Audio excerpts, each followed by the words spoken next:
diskusi kami itu, tapi ini hanyalah sekelumit atau sebahagian daripada cuplikan untuk anda dengar.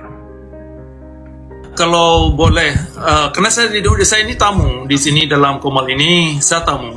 Tidak perlu terburu, tidak perlu emosi. Bukan emosi, saudara. Kalau anda berbicara mengenai akidah, bicara agama, itu dalil. Bukan cuma modal congor kayak di piti-piti anda itu. Dalil yang kita butuhkan. Begini mas, ya kan? Kalau anda ingin tunjukkan kualitas umat Islam, ya dalil Islam itu, dalil. Saudara diam dulu. Islam itu dalil. Tidak ada dalil itu bukan Islam. Orang kalau berbicara Islam itu harus ada dalil. Makanya di Islam itu ikra. Saya kalau minta dalil sama anda nangis nanti di sini. Bicara Islam itu bicara dalil, Bung. Rasulullah Muhammad SAW membawa risalah Islam itu dengan dalil. Ente mengaku Islam, mana ada Islam kayak anda itu? Anda itu kafir, laknat. Paham? Allah saja menyanjung Nabi Muhammad. Ente setiap anda buka piti, anda memaki Nabi Muhammad. Anda ngaku Islam. Islam dari mana ente? Kayak Paulus ente itu. Begini, saya terangkan sedikit persoalan sikap diskusi. Bisa saya bicara bagaimana? Atau silakan. Atau memang kami akan mempersilahkan anda berbicara kalau anda memiliki dalil. Begini, saya tuangkan pemikiran saya. Nanti anda ambil kesimpulan setelah saya bicara. Tidak bisa begitu. Oke, saya di sini diundang untuk mendengar pemikiran saya. Tadi saya katakan waktu kita buka Komal ini, saya bukan orang untuk berdebat untuk mencari menang. Saya seseorang untuk mencari kebenaran tentang substansi kebenaran yang dimaksud yang ada dalam alam. Saya bukan ideologi, bukan ideolog, seorang ideolog. Saya bukan mempertahankan ideologi. Nah, jadi anda nampaknya salah mengerti. Dikira saya ini orang dialog. Dikira saya ini orang Kristen. Tapi anda di dalam argumentasi, sabar. Anda dalam argumentasi saudara, di setiap piti saudara itu menyalah-nyalahkan Islam, menyalah-nyalahkan Nabi Muhammad. Berarti anda merasa menang. Anda merasa menang berarti. Karena anda menyalahkan. Ketika ada yang salah, anda yang menang. Makanya anda bertanggungjawabkan setiap ucapan saudara yang berbicara mengenai akhlak. Boleh. Sabar dulu. Itu bagus. Nah, iya, sabar dulu. Saya minta satu data di dalam Bible, kitab anda, baik perjanjian lama atau perjanjian baru, tindakan yang jangan ketawa anda, jangan ketawa. Dengar dulu. Tindakan yang dipercontohkan Yesus kepada ibunya Maria yang baik. Ada nggak Yesus pernah memanggil ibunya dengan panggilan mama? Itu aja dulu. Oke, nampaknya anda salah mengerti. Saya tidak salah mengerti. Anda Kristen, anda kafir, anda laknat, anda kafir, bukan Islam. Oke. Tenang aja kawan-kawan. Saya sangat tenang. Saya sangat tenang. Anda aja yang ketabok. Anda seorang kafir laknat yang mengaku-ngaku Islam, tapi anda itu adalah kafir. Seorang Islam menghujat Nabi Muhammad itu mustahil. Oke. Jadi ada beberapa kali belakangan ini saya mengeluarkan beberapa statements atau video. Di antaranya saya mengatakan bahwasanya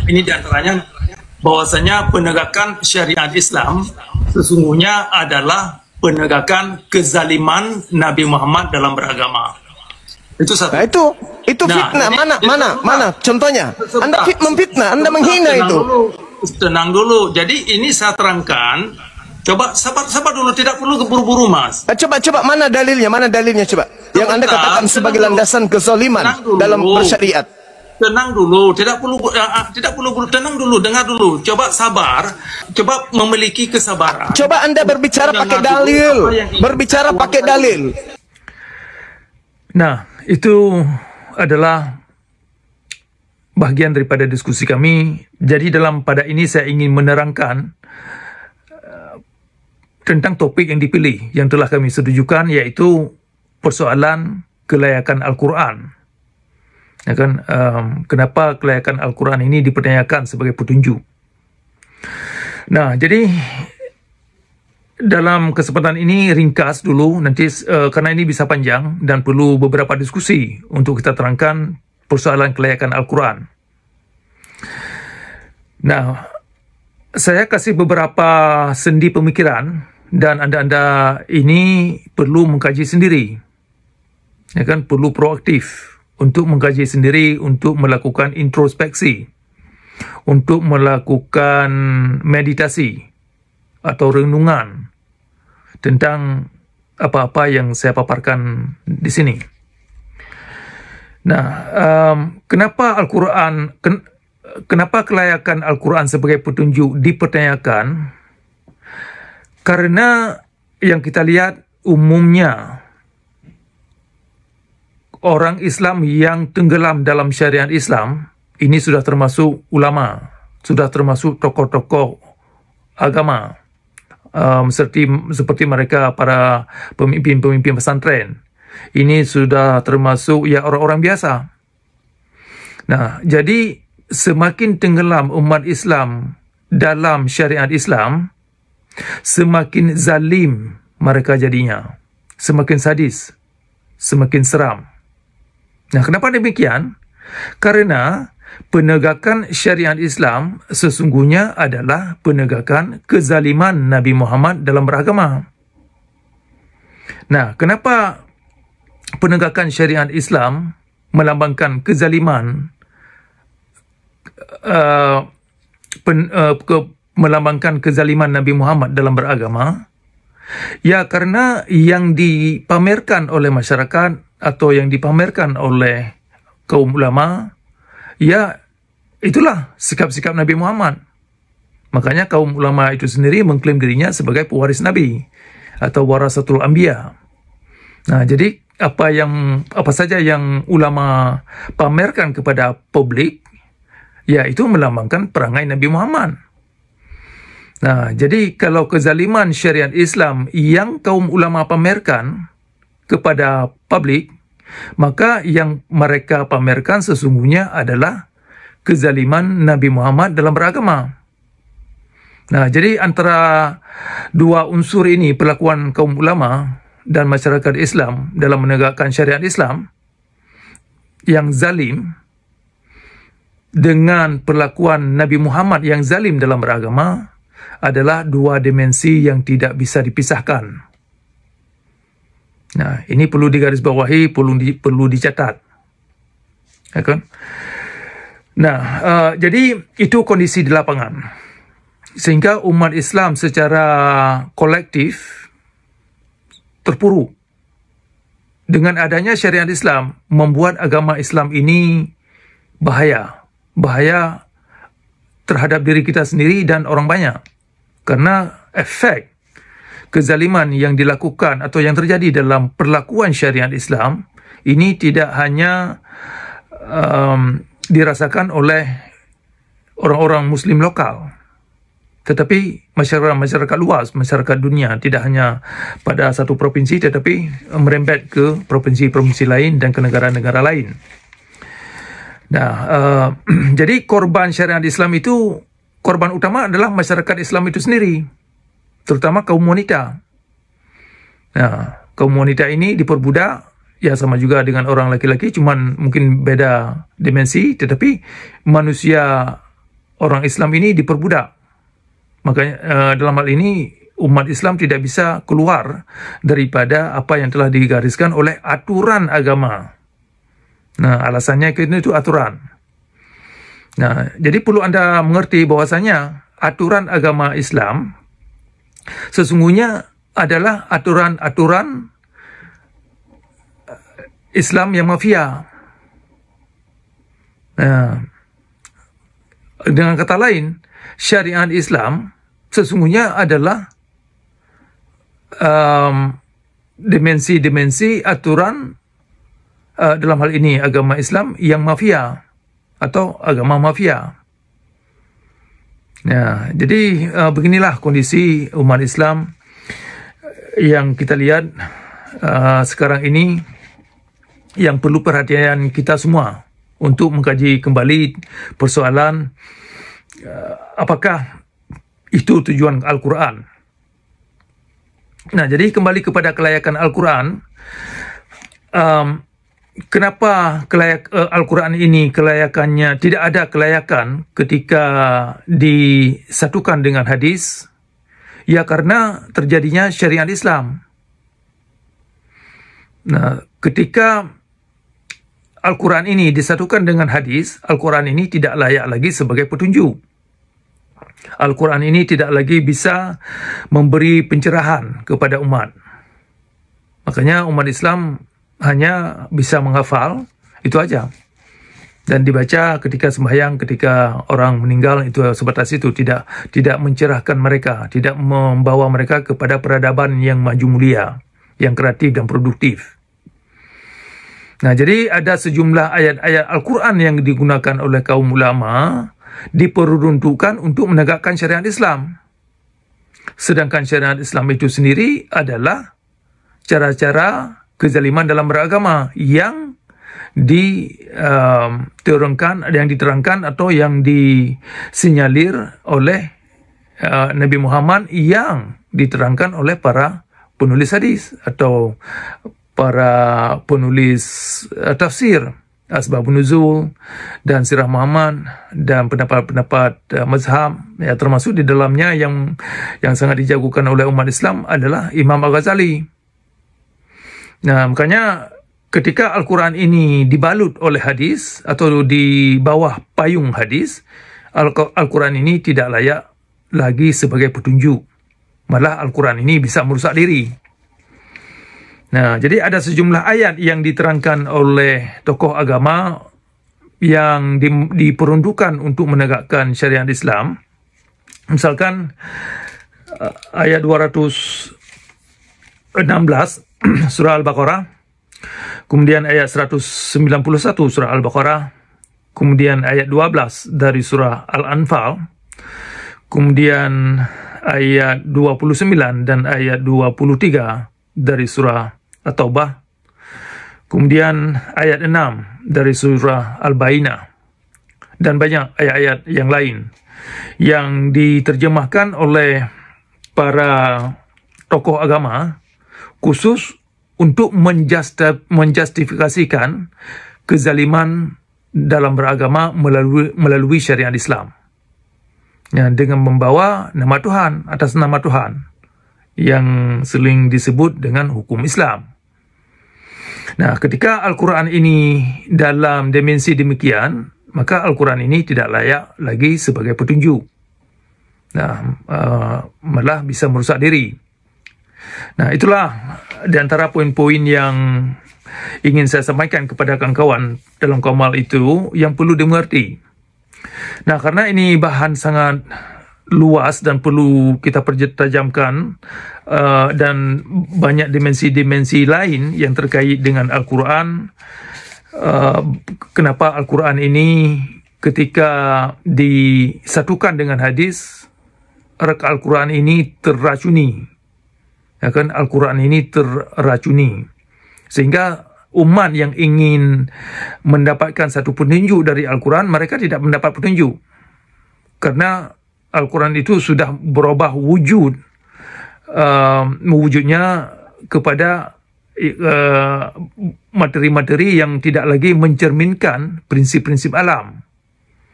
Nah, jadi Al-Quran ini berubah wujud kepada ilmu-ilmu hitam, kepada ilmu-ilmu penipuan, kepada ilmu-ilmu pembodohan, kepada ilmu-ilmu konspirasi teori, ya, hal-hal yang demikian.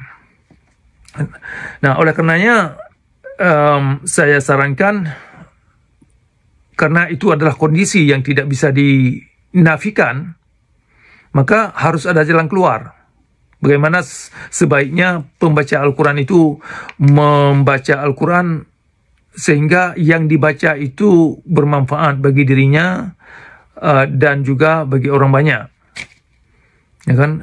Bagaimana bacaan itu bisa mencerahkan kepada pencerahan atau enlightenment. Nah, salah satu langkah yang perlu ditempuh adalah Al-Quran itu perlu diceraikan dari hadis, perlu dipisahkan. Nah, ini memang susah diterima oleh kebanyakan orang Islam, terutama orang Sunni. Ya, itulah kenyataannya. Sejauh ini, kitab hadis itu tidak dapat menerangkan Al-Quran dan juga ternyata tidak membawa umat Islam kepada kehidupan yang terang benderang seperti yang dimaksud. Tidak dapat membawa agama Islam kepada rahmatan lil alamin seperti yang dibayangkan. Tidak dapat membawa seseorang atau kaum Islam kepada golongan-golongan yang baik-baik. Ya kan, golongan-golongan yang terpilih, ya golongan-golongan yang bisa membawa pembaharuan kepada kemajuan, kepada kreativitas, ya kan? Kepada enlightenment. Nah, jadi hadis itu hanya mengacu umat kepada sikap-sikap ignoran, sikap-sikap oragan, yang tentunya di dalamnya sikap-sikap kekerasan, halal darah, ya, bunuh-membunuh, bakar-bakar rumah orang yang malas ke masjid. Nah, sikap-sikap ini yang membuat umat Islam terperogok dalam circle yang cukup ganas. Nah, dalam pada ini masyarakat Islam gagal paham tentang posisi kaum ulama. Dikira kaum ulama ini adalah sumber moralitas atau sumber spiritualitas. Ternyata pada kenyataan kaum ulama ini bukanlah sumber moralitas dan juga bukan sumber spiritualitas untuk kita cari pencerahan. Nah, jadi kaum ulama ini adalah hanya mewariskan ilmu-ilmu dongeng. Sedangkan ilmu dongeng ini tidak bisa kita jadikan sebagai petunjuk kepada kebenaran seperti yang dimaksud. Nah, jadi masyarakat Islam terjebak, tertipu dengan slogan-slogan. Misalkan slogan amal ma'ruf yang katanya dibilang untuk mengajak manusia kepada kebajikan. Ternyata yang kita lihat dalam perlakuan dan tindakan ternyata terbalik. Ternyata syariat Islam, definisi amal ma'ruf dalam kerangka syariat Islam sesungguhnya mengacu umat atau mengajak umat kepada kezaliman dalam beragama. Karena itu adalah perintah Nabi. Nah, seperti saya katakan tadi, penegakan syariat Islam sesungguhnya adalah penegakan kezaliman Nabi Muhammad dalam beragama. Nah, jadi konsep amal ma'ruf ternyata terbalik. Bukan seperti yang dibayangkan umat. Dalam hal ini ya tentunya umat kejebak ke dalam kondisi yang ini ya, yang sangat menyedihkan, terperangkap dalam kenestapaan yang sungguh konyol. Nah, kemudian umat terperogok atau tertipu dengan slogan aswatun hasanah. Dengan aswatun hasanah yang dikira Nabi Muhammad ini datang untuk membawa manusia kepada orang baik-baik. Ternyata kelakuan Nabi Muhammad tidak bisa dijadikan sebagai aswatun hasanah, tidak bisa diandal sebagai kelakuan-kelakuan yang baik, kelakuan-kelakuan yang bermoral. Jadi umat tertipu dengan konsep aswatun hasanah. Ternyata bukan seperti yang diklaim. Kemudian lagi persoalan Islam, kata Islam yang sering digunakan oleh kaum ulama atau ustaz-ustaz, para ustaz yang sering dikutip ayat 19 dan ayat 85 dari surah Al-Imran. Jadi kata Islam yang ada dalam Al-Quran, dalam dua ayat itu bukan arti Islam seperti yang ditegakkan oleh umat yang mengandung syariat Islam. Karena syariat Islam atau hukum Islam bertentangan dengan prinsip-prinsip alam. Demikian juga Nabi Muhammad. Kelakuan Nabi Muhammad ternyata tidak sinkron dengan janji yang dijanjikan oleh Islam itu sendiri. Nah, artinya Nabi Muhammad gagal paham terhadap apa itu salat, apa itu siyam, dan lain-lain. Dan juga Nabi Muhammad yang diyakinkan dalam agama Islam gagal paham terhadap konsep Allah, apa itu Allah. Jadi banyak sekali ini detail-detail yang bisa kita terangkan dalam persoalan ini. Nah, kemudian konsep lain yang sering umat terjebak yaitu la ikraha fid din, yang sekilas diterangkan tidak ada paksaan dalam beragama. Ternyata dalam kenyataan la ikraha fid din itu bukan artinya tidak paksaan dalam beragama.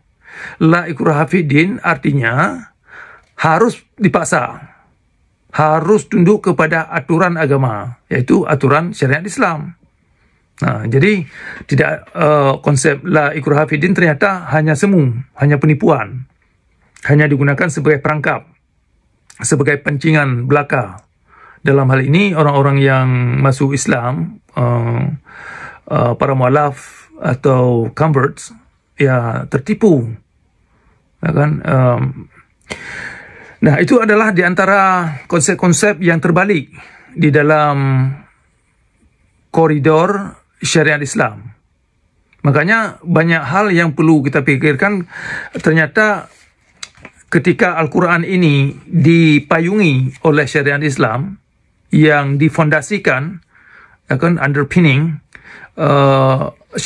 kitab hadis, kitab fikih dan asbabun nuzul, membuat Al-Quran ini tidak layak sebagai petunjuk. Nah, karena sebagian ayat-ayat itu rupanya terbalik atau tidak lagi berfungsi sebagai yang seperti yang dimaksud. Kalaupun nanti kita baca misalkan ayat yang sangat penting dimengerti, misalkan ayat 62 dari surah Al-Baqarah, bahwasanya siapa saja manusia yang melakukan amal saleh, mereka digaranti kesejahteraan, mereka digaranti security, mereka digaranti mereka tidak perlu gundah dan tidak perlu bersedih hati. Nah, itu inti daripada ayat 62 dari surah Al-Baqarah. Tetapi ayat itu tidak berlaku dalam koridor syariat Islam. Demikian juga ayat 36 dari surah Al-Isra tentang pakai akal, kan? Jangan kamu ikut yang tidak kamu mengerti. Kemudian di ayat 179 dari surah Al-A'raf, ya kan? Kamu punya hati, punya akal, gunakan. Ternyata itu enggak berlaku juga. Nah, kemudian ayat 170 dari surah Al-Baqarah, jangan kamu ikut agama orang tuamu, sedangkan orang tua kamu sendiri tidak mengerti apa yang mereka ikut. Nah, itu pun gagal. Nah, jadi dalam hal ini, di satu segi ayat-ayat yang bagus, yang perlu diamalkan, yang membawa kita ini kepada pembaharuan, kepada pencerahan, kepada kreativitas, kepada produktivitas, ternyata tidak berlaku dalam koridor syariat Islam. Syariat Islam menolak konsep-konsep yang mengandung kemanusiaan, nilai-nilai kemanusiaan. Dan tetapi apa juga yang digunakan oleh syariat Islam dalam hal ini Al-Quran? Ya, syariat Islam menggunakan Al-Quran ini sebagai instrumen untuk menzalimi manusia dalam beragama. Nah, itu intinya syariat Islam. Makanya saya katakan penegakan syariat Islam sesungguhnya adalah penegakan kezaliman Nabi Muhammad dalam beragama.